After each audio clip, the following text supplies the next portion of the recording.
It begins innocently when you don't want to disappoint them, when you don't want to create tension.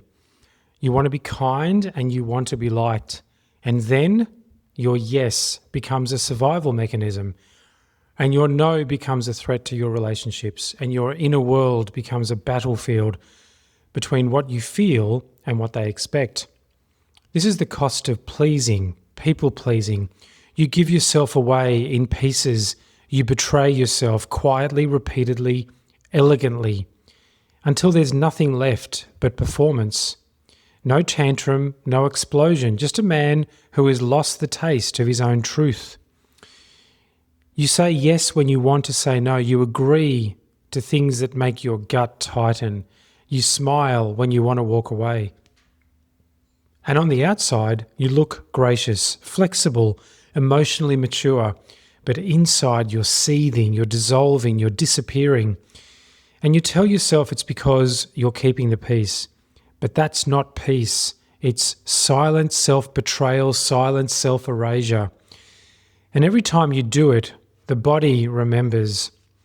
This is why so many nice men carry so much rage. They've spent years packaging their emotions into something palatable. And now they don't even know what they feel, only that they're exhausted and numb and tired of trying.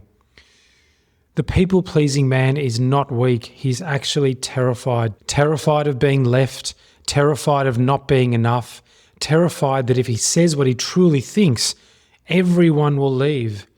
And so he adapts, he anticipates, he becomes a master of subtle calibration until his entire identity is a reflection of others' needs. Not his own, never his own, because that's too risky. He becomes a man with no center, only mirrors, only tension, only questions that he asks himself in every moment. Did I say too much? Did I make them uncomfortable? Did I disappoint them again? What do they think of me? What will they do? This is what people never tell you about people-pleasing. It isn't generous, it's manipulative, not out of malice, but out of fear.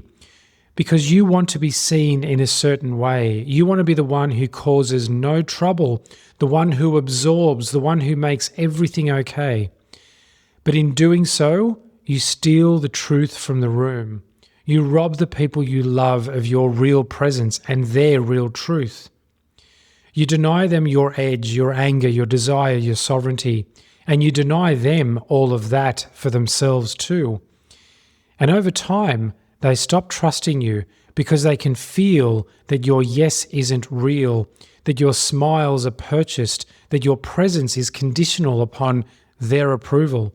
And worse, you stop trusting yourself. You don't know if your choices are genuine or if they're just responses to someone else's gaze. You don't know what you actually want because wanting became dangerous a long time ago. This is the real cost of pleasing. You lose your shape. And when life finally asks you to stand, you have no legs to do it with. So what's the path back? You start small. You tell the truth when it's inconvenient. You say no without explanation. You hold your center when someone tries to pull you from it. And slowly you build a spine, not to defend yourself, but to inhabit yourself. Because the people who truly love you, they don't need you to please them. They need you to be real, to be whole, to be unwavering. Not agreeable and not compliant, not sweet and not nice. They want you to be clear and alive and true. If you want peace, let it begin inside of you, not around you. And that means that you'll probably disappoint people. You might be called selfish.